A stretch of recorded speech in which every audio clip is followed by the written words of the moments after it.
నమస్తే, welcome to Telugu రాజ్యం. నేను మీనా. వైఎస్ జగన్మోహన్ రెడ్డి గారు పులివెందల మరియు ఒంటెమిట్ట ఈ జెడ్పీటీసీ ఉప ఎన్నికలకు సంబంధించినటువంటి ప్రెస్ మీట్లో భాగంగా కాంగ్రెస్ పార్టీని అనేక రకాల అంశాలతో ఆయన మాట్లాడుతూ ప్రధానంగా రాహుల్ గాంధీ గారితో ఎప్పటికప్పుడు హాట్ లైన్లో చంద్రబాబు గారు ఉంటారని, రేవంత్ గారు వీళ్ళందరూ ఒకటే అని ఇలా మాట్లాడి, at the same time DGP గారు ఎప్పుడైతే కాల్చి పారేస్తాను నా కొడక అనే పదజాలంతో వైసీపీ శ్రేణులు అన్నాడో దానికి ఆయన నవ్వుతూ చాలా సెటిల్గా కానీ అనే పదాన్ని వాడారు. ఈ పదం ఫుల్ వైరల్గా మారి కూర్చుంది. అయితే ఓవరాల్గా ఈ ప్రెస్ మీట్కి సంబంధించి అసలు జగన్మోహన్ రెడ్డి గారు ఫర్దర్ స్టెప్ ఎలా ఉంటుందనే అంశం గురించి మనతో మాట్లాడడానికి సినీ మరియు రాజకీయ విశ్లేషకులు భరద్వాజ్ గారు ఉన్నారు. ఆయనతో మాట్లాడదాం.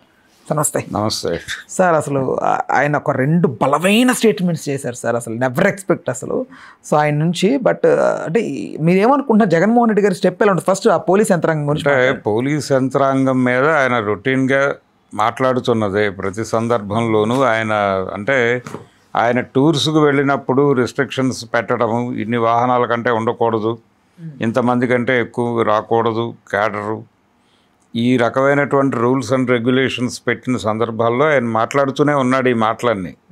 అంటే మీరు కానివ్వండి, మేము అధికారంలోకి వచ్చాక మేము చూస్తామన్న పద్ధతిలో మాట్లాడుతూనే ఉన్నాడు. అందులో భాగంగానే కొంచెం అక్కడ ఉన్నటువంటి ఆ పోలీస్ అధికారి మాట్లాడినటువంటి మాటలు అంటే కొంచెం అన్పార్లమెంటరీ భాష వాడేశాడు ఆయన. వాడటం మీద సరే కానీ అన్నాడు ఈయన. కానీ ఎంతకాలం నడుపుతారో నడపండి, అంటే మేము అధికారంలోకి రాకపోతామా అప్పుడు చూడకపోతామా అనే సెన్స్లోనే ఆయన కామెంట్ చేశాడు. కాబట్టి అసలు ఆ మాట అనటం అవతల పోలీస్ అధికారి తప్పు. దాని గురించి ఒక సీరియస్ క్యాంపెయినింగ్ జరగాల్సి ఉంది. ఇది మేము అధికారంలోకి వస్తే అనే దానికంటే కూడా ముందు ఆయనతో ఆ మాట అన్నందుకు సారీ చెప్పించటము, ఎందుకు అలా మాట్లాడాల్సి వచ్చింది, మిమ్మల్ని మీకు ఇబ్బంది కలిగినప్పటికీ ఒక రాజ్యాంగ పదవిలో ఉన్నప్పుడు ఆ మాట మాట్లాడకూడదు ఆయన. దీన్ని ప్రజల్లో ఒక డిస్కసివ్ పాయింట్గా మార్చి ఎక్స్పోజ్ చేయాల్సినటువంటి అవసరం ఉంది. అలా కాకుండా మేము అధికారంలోకి వచ్చినప్పుడు చూసుకుంటాంలే అని ఒక మాట అనేసి వదిలేస్తే ఇబ్బంది. ఇలా వదిలిపెట్టడం వలన ఏంటంటే వాళ్ళు రోజువారీ ఇదే భాష వాడతారు. ఈసారి ఇంకొంచెం పెంచి మాట్లాడచ్చు కూడా. మాట్లాడిన ప్రతి మాటని, జరిగినటువంటి ప్రతి చర్యని సీరియస్గా ప్రజాక్షేత్రంలో ఎప్పటికప్పుడు కడిగి పారేసేటువంటి అవకాశం ఉండాలి. ఆ కార్యక్రమం రూపొందించుకోవాలి, ఆ పోరాటం జరగాలి. అంటే రోడ్డు మీద వీధి పోరాటాల ద్వారానే అధికారం సాధ్యమవుతుంది తప్ప స్టేట్మెంట్ల ద్వారా అవదు అనేటువంటిది చరిత్ర చెప్పినటువంటి సత్యం. ఆ ప్రోగ్రాం తీసుకుంటున్నట్టుగా వైసీపీ కనిపించడం లేదు. అలాగే రాహుల్ గాంధీకి సంబంధించి ఆయన మాట్లాడిన మాటలు కూడా అంటే ఆయన ఒక చోట ఒక బ్లాస్ట్ చేశాడు, దాన్ని మీరు ఉపయోగపెట్టుకోండి. ఇక్కడ కూడా జరిగింది. ఇక్కడ కూడా మేము ఆధారాలు చెప్పలేము కానీ ఏదో జరిగింది అనేటువంటి ఒక సస్పీషియస్ స్టేట్మెంట్ ఇచ్చున్నాడు జగన్మోహన్ రెడ్డి అప్పుడు ఓటమి జరిగినప్పుడు. అవునవును.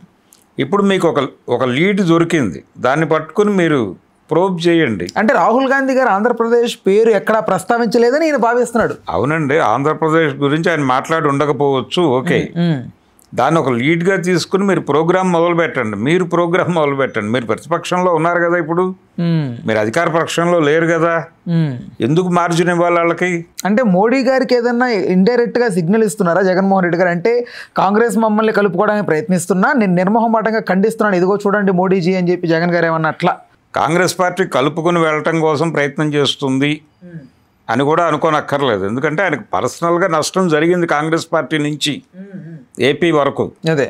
ఏపీ వరకు నష్టం ఎందుకు జరిగింది అంటే షర్మిల గారు అక్కడ బాధ్యతలు తీసుకోవడం వలన నిజానికి ఆవిడ క్యాంపెయిన్ కాంగ్రెస్ పార్టీకి కూడా ఉపయోగపడలేదు. మొన్న జరిగినటువంటి అసెంబ్లీ ఎన్నికల్లో తెలుగుదేశం పార్టీకి ఓట్లు పోలైనటువంటి సందర్భంలో కొంత ప్రధానమైనటువంటి కంట్రిబ్యూషన్ కాంగ్రెస్ పార్టీ నుంచి నడిచింది. నడవటానికి కారణం షర్మిల గారు టార్గెట్ చేసి జగన్మోహన్ రెడ్డి మీద చేసినటువంటి ప్రచారం. అంటే బాబు గారికి బీటీఎంగా పనిచేసిందా షర్మిల గారు? బీటీఎమే, అది అందరికీ తెలిసిన విషయమే. మొత్తం ఇప్పుడు వైసీపీకి వ్యతిరేకంగా ఒక 2 కంపార్ట్మెంట్ల ట్రైన్ని చంద్రబాబు నాయుడు గారు ఇంజన్గా నడిపాడు ఆ రోజుల్లో. అంటే ఒక కంపార్ట్మెంట్లో ఎలాగూ బీజేపీ, తెలుగుదేశం, జనసేన ఉన్నాయి. ఇంకో దానిలో లెఫ్ట్ని కాంగ్రెస్ని కూడా వేసుకుని, లెఫ్ట్ అంటే కమ్యూనిస్ట్ భావజాలన్నా, కమ్యూనిస్టుల్ని అలాగే కాంగ్రెస్ని కలిపి ఒక కంపార్ట్మెంట్లో వేసి ఆ రైలుకి ఆయనే ఇంజన్గా వ్యవహరిస్తూ ఓ ప్రచారాన్ని నడిపాడు. షర్మిల గారు మాట్లాడిన ప్రతి మాటని జనంలోకి తీసుకెళ్ళింది ఎవరు? ఆంధ్రజ్యోతో లేకపోతే తెలుగుదేశానికి అండగా నిలబడినటువంటి ఛానల్స్, పేపర్లే. TV5 కావచ్చు, లేకపోతే ABN కావచ్చు, ఆంధ్రజ్యోతి కావచ్చు, మరో పేపర్ కావచ్చు, వీళ్ళే మోసారు. షర్మిల గారు ఏం మాట్లాడినా, సునీతారెడ్డి గారు ఏం మాట్లాడినా అవి లైవ్లు ఇచ్చి జనంలోకి ఆ విషయాన్ని బలంగా తీసుకెళ్ళటానికి వాళ్ళకి వాహకాలుగా వాళ్ళని భుజాల మీద మోసినటువంటి సందర్భం తెలుగుదేశం పార్టీకి సంబంధించినటువంటి మీడియా చేసింది. దానికి ప్రత్యక్ష సాక్ష్యాలు ఏమి, దానికి ఏదో ప్రత్యేకంగా సాక్ష్యాలు చూపించక్కర్లేదు, అందరికీ తెలుసు, యూట్యూబ్లో ఉన్నాయి ఆ గొడవలన్నీ. కాబట్టి జగన్మోహన్ రెడ్డిని టార్గెట్ చేసి అతనికి వ్యతిరేకంగా విస్పరింగ్ క్యాంపెయిన్ చేయడానికి అద్భుతంగా ఉపయోగపడ్డారు వీళ్ళు తెలుగుదేశం పార్టీకి. తెలుగుదేశం పార్టీ విజయంలో వాళ్ళ కంట్రిబ్యూషన్ ఉంది. అంటే కాంగ్రెస్ కంట్రిబ్యూషన్గా చూడాలా లేకపోతే షర్మిల గారి కంట్రిబ్యూషన్గా చూడాలా అనేది వేరే గొడవ. నిజానికి ఈ గొడవలో ఆవిడ ఎన్నికల కంటే ముందు ఓ క్రిస్మస్ పండగకి చంద్రబాబు గారికి క్రిస్మస్ గిఫ్ట్ పంపించింది షర్మిల గారు. ఈయన కూడా ఏదో చీర పంపిస్తే దాన్ని కూడా వ్యంగ్యంగా చేసి మాట్లాడారు. అది వేరు, అది వివాహానికి సంబంధించి వాళ్ళ అబ్బాయి పెళ్ళి, ఆ గొడవ వేరు. ఈవిడ క్రిస్మస్ గిఫ్ట్ పంపారు, అది రికార్డెడ్ ఎవిడెన్స్లు ఉన్నాయి. సరే, అది కూడా పక్కన పెట్టేస్తే ఆవిడ నిజంగానే పోనీ అన్న తనకు అన్యాయం చేశాడు, అతన్ని ఇబ్బంది పెట్టాలి అనేటువంటి కార్యక్రమంలో భాగంగా కార్యక్రమం తీసుకుంటే తీసుకోవచ్చు. కానీ ఇక్కడ కాంగ్రెస్ పార్టీకి అంతకుముందు ఉన్నటువంటి ఓట్లు కూడా తగ్గినాయి. ఏది 24 ఎన్నికల్లో వాళ్ళకున్న ఓట్ బ్యాంకు అసలే చితికిపోయి ఉంది. అది ఆ చితికిపోయినది ఏదైనా రైజ్ అవుతుంది షర్మిల వచ్చిన సందర్భంగా అనుకున్నారు. రైజ్ అవటం కాదు, అసలు అది కూడా తగ్గిపోయి నాశనం అయిపోయింది. నేరుగా కాంగ్రెస్ పార్టీకి పనిచేసినటువంటి చాలామంది, శుంకర పద్మశ్రీ లాంటి వాళ్ళు ఓపెన్గా ఆవిడ మీద చాలా విమర్శలు చేశారు. ఇప్పుడు కొత్తగా ఆ బాధ్యతలకు సంబంధించి కొత్త 2 పేర్లు ప్రతిపాదనలోకి వచ్చాయి సార్, కాంగ్రెస్ పార్టీ వర్కింగ్ ప్రెసిడెంట్గా. ఇప్పుడు కాంగ్రెస్ పార్టీ ఆంధ్రప్రదేశ్లో కాంగ్రెస్ పార్టీలో ఉన్నటువంటి వాళ్ళందరిలోనూ ఆవిడ పట్ల తీవ్రమైనటువంటి అసంతృప్తి అయితే ఉంది బలంగా. ఆవిడ వ్యవహార శైలి మీద కూడా అనేక ఆరోపణలు ఉన్నాయి. ఆరోపణలు కాదు, విమర్శలు ఉన్నాయి. ఆవిడ ఎవరిని దగ్గరికి రానివ్వరు, యాక్సెస్ ఇవ్వదు, ఈ గొడవలన్నీ ఉన్నాయి. ఆవిడ వచ్చిన తర్వాత అసలు పార్టీ చేసినటువంటి కార్యక్రమాలు ఏమిటి? ఏదైనా ఒక అంటే వీధి పోరాటాలు చేస్తే తప్ప ప్రజలు ఎవరిని పట్టించుకునే పరిస్థితిలో లేరు. ఆ పార్టీ ఏ కార్యక్రమము తీసుకోలేదు ఇప్పటిదాకా. ఇప్పుడు కూడా వ్యక్తిగతంగా కొలంకొండ శివాజీ లాంటి వాళ్ళు రాహుల్ గాంధీ గారు ఇచ్చినటువంటి స్టేట్మెంట్ ఆధారంగా వాళ్ళు ఏదో డిస్కషన్స్ అవి పెడుతున్నారు, కానీ అది కూడా ఇండివిజువల్ హోదాలోనే జరుగుతున్నాయి, కాంగ్రెస్ పార్టీ పేరుతో కాదు. కాబట్టి దానికి కారణం కూడా ఆవిడే, షర్మిల గారే. అలా ఒక గందరగోళ వాతావరణం ఉంది అక్కడ కాంగ్రెస్ పార్టీకి సంబంధించి. ఎన్నికల్లో తన ఓటమికి కాంగ్రెస్ పార్టీ దోహదపడింది అనేటువంటి ఒక అభిప్రాయం జగన్మోహన్ రెడ్డి గారిలో ఉంది.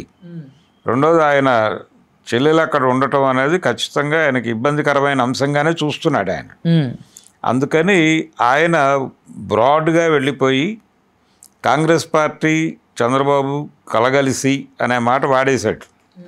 అంటే రాహుల్ గాంధీ చంద్రబాబు రోజు మాట్లాడుకుంటారు ఆన్లైన్లో అన్న పద్ధతిలో వెళ్ళిపోయాడు ఆయన. అయితే రేవంత్ రెడ్డి గారిని ఎందుకు సార్ ఇన్వాల్వ్ చేశాడు ఆయన? వాళ్ళ గవర్నమెంట్ వీళ్ళంతా ఒక అంటే కొంచెం వ్యంగ్యంగా, కొంచెం ఏదో వ్యంగ్యంగానే అన్నాడు ఆయన, వ్యంగ్యంగానే అన్నాడు. కానీ అది నిజానికి అలా అనకుండా ఉండుంటే బాగుండేది అనేది నా పర్సనల్ ఒపీనియన్. అదే అదే అదే అంటే ఒక విస్తృతమైనటువంటి ఐక్య సంఘటన తీసుకోవాలి. మీరేం బీజేపీ గురించి మాట్లాడరు, కేంద్ర ప్రభుత్వం చేస్తున్నటువంటి దుర్మార్గాల గురించి మీరు మాట్లాడరు. ఆంధ్రప్రదేశ్లో ఉన్నది ఎన్డీఏ ప్రభుత్వం. ఎన్డీఏ ప్రభుత్వంలో కేవలం తెలుగుదేశం పార్టీ గురించి మాత్రమే, తెలుగుదేశం పార్టీ మీద మాత్రమే మాట్లాడతారు. అడపాదడపా జనసేనని, పవన్ కళ్యాణ్ని టార్గెట్ చేస్తారు. బీజేపీని ఎందుకు టార్గెట్ చేయరు? కేంద్ర ప్రభుత్వం చేస్తున్నటువంటి అనేక దుర్మార్గాల మీద ఎందుకు మాట్లాడరు? అంటే బీజేపీ ఇంపార్టెన్స్ ఆంధ్రప్రదేశ్లో పెద్దగా లేదనా, ఓటింగ్ తక్కువ లేదు అనేది కాదండి. అక్కడ ఆంధ్రప్రదేశ్ రాజకీయాలని శాసిస్తోందే భారతీయ జనతా పార్టీ. వాళ్ళకి అక్కడ ఉన్నటువంటి ఓటు శాతం తక్కువ, కానీ Andhra Pradesh controlled by Bharatiya Janata party. కాబట్టి మీరు సీరియస్గా సెంట్రల్ గవర్నమెంట్ మీద, భారతీయ జనతా పార్టీ మీద దృష్టి పెట్టి మాట్లాడాల్సినటువంటి సందర్భం ఖచ్చితంగా ఉంది. కానీ ఆయన చాలా కేటగారికల్గా వెళ్తున్నాడు. అంటే ఎన్డీఏతో కయ్యం పెట్టుకోవడానికి ఆయన సిద్ధంగా లేడు అనేది స్పష్టం. అంటే చాలా విషయాల్లో. ఇప్పుడు ఉదాహరణకి ఆపరేషన్ కగార్ మీద ఒక ప్రకటన ఇవ్వాలి అని అడిగితే వాళ్ళు ఇవ్వటానికి సంశయించినటువంటి పరిస్థితి ఉంది జగన్మోహన్ రెడ్డి గారి వైపు నుంచి. ఎందుకు ఉంది అంటే వాళ్ళు పద్ధతి సిద్ధాంతం చెప్పారు, అది పక్క రాష్ట్రాల్లో జరిగే విషయాల గురించి మాట్లాడకూడదని మేము ఒక విధానం తీసుకున్నాము అని. చనిపోయిన వాళ్ళు ఆ రాష్ట్రానికి చెందిన వాళ్ళే, అది కేశవరావు గారు కావచ్చు, లేకపోతే సుధాకర్ కావచ్చు, అక్కడ నుంచి అక్కడ వ్యక్తులనే చంపారు. అక్కడ దాని గురించి రియాక్ట్ అవ్వాల్సినటువంటి అవసరం ఉంది. వాళ్ళ ప్రజెన్స్ ఉంది ఆ రాష్ట్రంలో బలంగా. కాబట్టి మాట్లాడటం తప్పేం కాదు, కానీ మాట్లాడలేదు, వాంటెడ్గానే మాట్లాడలేదు. వాంటెడ్గా మాట్లాడకపోవడానికి కారణం ఏంటంటే నేరుగా ఎన్డీఏతో కయ్యం పెట్టుకోవడానికి సిద్ధంగా లేడు ఆయన అనేటువంటిది ఇండికేషన్. ఇప్పుడు నిన్న రాహుల్ గాంధీ గురించి మాట్లాడకుండా, అంటే ఈ ఎన్నికల వ్యవహారం దాన్ని వాడుకుని ఉంటే బాగుండేది. అంటే నేను గతంలోనే అన్నాను, ఏదో జరిగింది, ఆధారాలు లేవు అని అన్నాను. కానీ ఇప్పుడు ఏదో ఒక ఆధారం కనిపిస్తోంది అక్కడ. నేను రాహుల్ గాంధీతో రాజకీయమైనటువంటి మైత్రి లేకపోయినప్పటికీ నేను ఆ పార్టీతో డెఫరై బయటకు వచ్చాను. ఆ పార్టీతో లింకులో లేను, కానీ ఆయన ఒక మంట రాజేశాడు. నేను ఈ వెలుగులో ఇక్కడ జరిగినటువంటి 24లో జరిగినటువంటి ఎన్నికలను కూడా సమీక్షించాలని అనుకుంటున్నాను. అందుకని మేము కూడా ఒక 4-5 నియోజకవర్గాల్లో ఇదే పద్ధతిలో వెరిఫికేషన్ పెడతాము అని ఉంటే బెటర్గా ఉండేది కదా, డెఫినెట్గా ఆ కార్యక్రమంలోకి దిగి ఉంటే. అయితే ఆ సందర్భంగా ఈ మాట కూడా అనొచ్చు, గత 24 ఎన్నికల్లో మా ఓటమికి సహకరించినటువంటి అనేక ఫ్యాక్టర్లలో కాంగ్రెస్ పార్టీ పాత్ర కూడా ఉందని నేను బలంగా నమ్ముతున్నానని కూడా అనొచ్చు.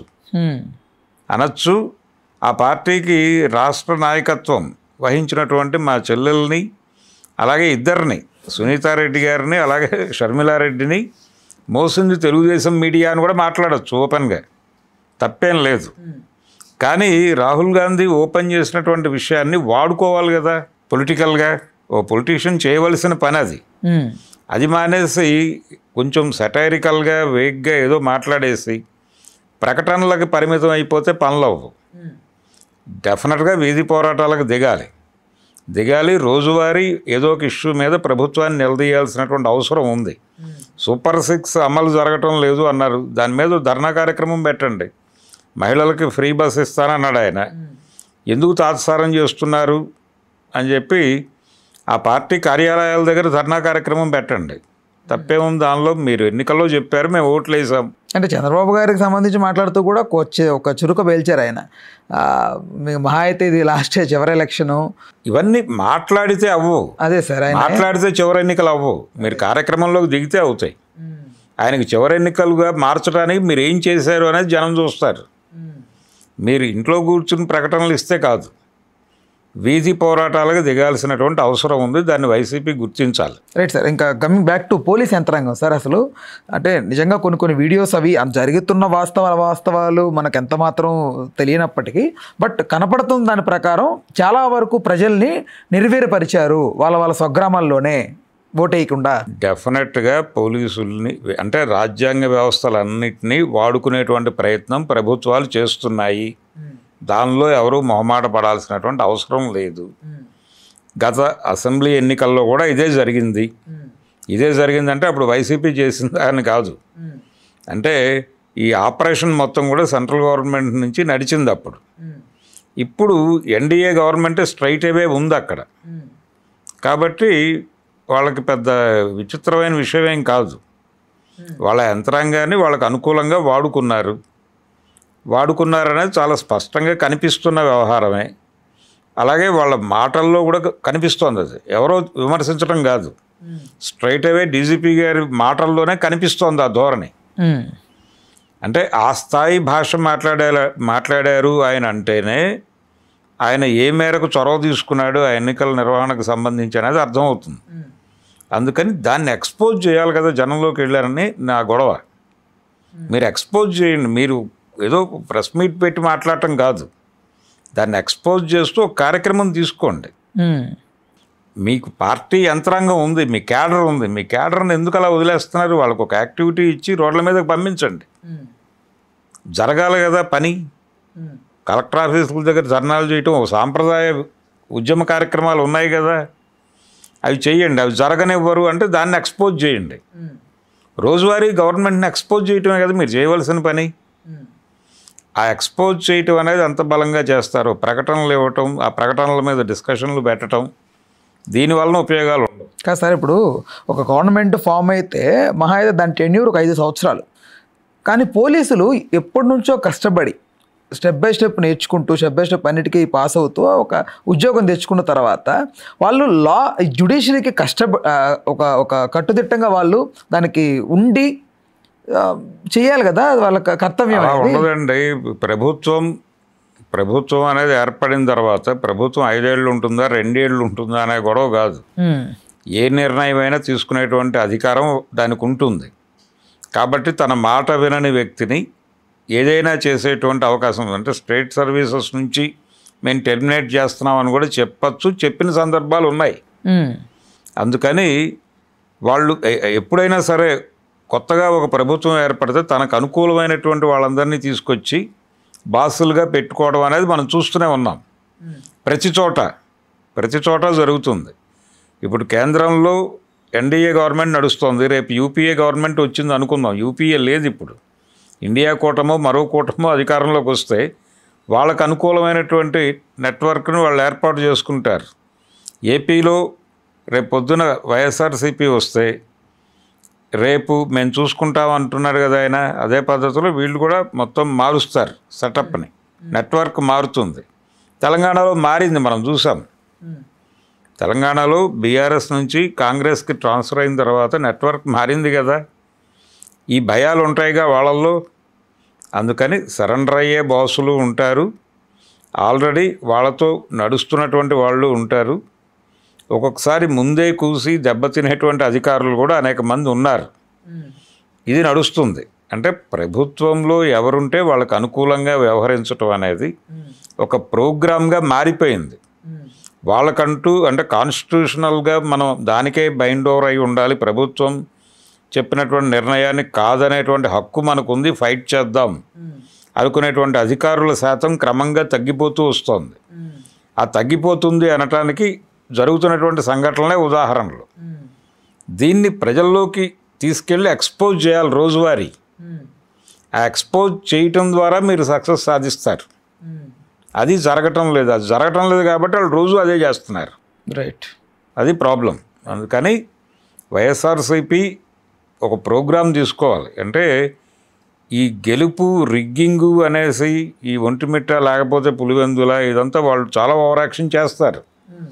ఈ ఓవర్ యాక్షన్ ఎక్స్పోజ్ చేయడంతో పాటు అక్కడ నడిచినటువంటి డీజీపీ గారి ప్రకటనలు కావచ్చు, అలాగే వీళ్ళు చెప్తున్నటువంటి రిగ్గింగ్ కావచ్చు, దీన్ని సాధికారికంగా సాక్ష్యాధారాలతో ప్రూవ్ చేయడానికి ఒక మార్గం చూపించాడు ఆయన. ఆ మార్గాన్ని మీరు అడాప్ట్ చేసుకుని రోడ్డు మీద దిగండి, దిగి ఎక్స్పోజ్ చేయండి ఏం జరిగింది అనేది. దాంతోపాటు 24 ఎన్నికల్లో 4-5 నియోజకవర్గాలు స్పెసిఫిక్గా మీరు గ్యారంటీగా గెలుస్తామనుకున్నటువంటి నియోజకవర్గాలు ఓడిపోయిన ఉన్నాయి కదా, ఆ నియోజకవర్గాల్లో శాంపుల్ సర్వేలు చేయండి. తప్పేమీ లేదు కదా ఒక ఎఫర్ట్ పెట్టడంలో. ఆ పని జరగాలి. రైట్. ఇప్పుడు ఇక్కడ కూడా ఎలక్షన్ కమిషన్ విఫలమైంది అనుకుంటున్నారా మీరు? ఇక్కడ జరిగిన ఈ జెడ్పీటీసీ దీంట్లో కూడా ఎక్కడైనా కంట్రోల్లోకి తీసుకుని చేయొచ్చు. విఫలమైంది అనుకుంటున్నారా? విఫలం అయింది అనేది కనిపిస్తూనే ఉంది కదా. కొత్తగా మనం చెప్పేదే ఉంది దానిలో. ఇప్పుడు రిగ్గింగ్ అనే ఆరోపణలు వచ్చినాయి. రాగానే నిజానికి ఈసీ వాళ్ళని పిలిచి మాట్లాడాలి కదా. మీరు బయట మాట్లాడకండి, ఏదైనా ఉంటే రండి చూసుకుందాం. అంటే అసలు వెబ్సైట్లే ప్రాపర్గా మెయింటైన్ చేయనటువంటి ఒక గందరగోళ పరిస్థితి గురించి కూడా ప్రపంచం మాట్లాడుకుంటోంది ఈసీ గురించి. అంటే ప్రభుత్వాలని భయపెట్టినటువంటి ఈసీ ఒక దశలో ఇప్పుడు ఈసీ సరెండర్ అయిపోయి నడుస్తోంది, నిజమా కాదా అని జనం మాట్లాడుకుంటున్నారు. ఈ కండిషన్కి వచ్చేసింది పరిస్థితి. కాబట్టి ఆ ఏరియాలో అక్కడ వీక్గా ఉంది కాబట్టి అక్కడ ఫైట్ ఓపెన్ చేయాలి వెంటనే. ఆ ఓపెన్ చేయకపోతే మళ్ళీ జనం మర్చిపోతారు, స్మృతి పథంలోంచి వెళ్ళిపోతుంది. రైట్. రైట్. అయితే జగన్మోహన్ రెడ్డి గారు కానీ అన్నారు కదా సార్. సో అది ఆ పదం అసలు ఎంత ఎలివేట్ అవుతోందంటే జగన్మోహన్ రెడ్డి గారు ఏంటి నెక్స్ట్ ఏం చేయబోతారు, వీళ్ళందరినీ వ్యానిష్ ఏంటి అసలు? ఏమీ లేదండి, జనాలు అది చూసేవాళ్ళు చూస్తున్నారు తప్ప కానీ అని అనటంలో పెద్ద ప్రభావం ఏమిటి? ఆయన రోజువారీ మాట్లాడుతున్నది మేము అధికారంలోకి వస్తే మిమ్మల్ని చూస్తాం, మీరు కానివ్వండి, మీరు ఏం చేస్తారో చేసుకోండి 4 రోజులు, రేపు అధికారంలోకి మేమే అధికారంలోకి రాబోతున్నాం అని చెప్తున్నారు. కానీ అధికారంలోకి రావడానికి మీరు చేస్తున్న కార్యక్రమాలు ఏమిటి అనేది కూడా చూడాలిగా, అది కనిపించడం లేదు అనేది నా అభిప్రాయం. రైట్. ఓకే భరద్వాజ్ గారు, థ్యాంక్ యూ. హలో, తెలుగు రాజ్యం ఛానల్ చూస్తున్నారా? సామాజిక రాజకీయ జీవన చిత్రణే తెలుగు రాజ్యం. అతిశయోక్తులు అసత్యాలు ఉండవు. రాజకీయ కోణం కాదు, ప్రజా కోణమే కొలబద్ద. తెలుగు రాజ్యం వీక్షణ మీ ఉత్తమ అభిరుచికి నిదర్శనం.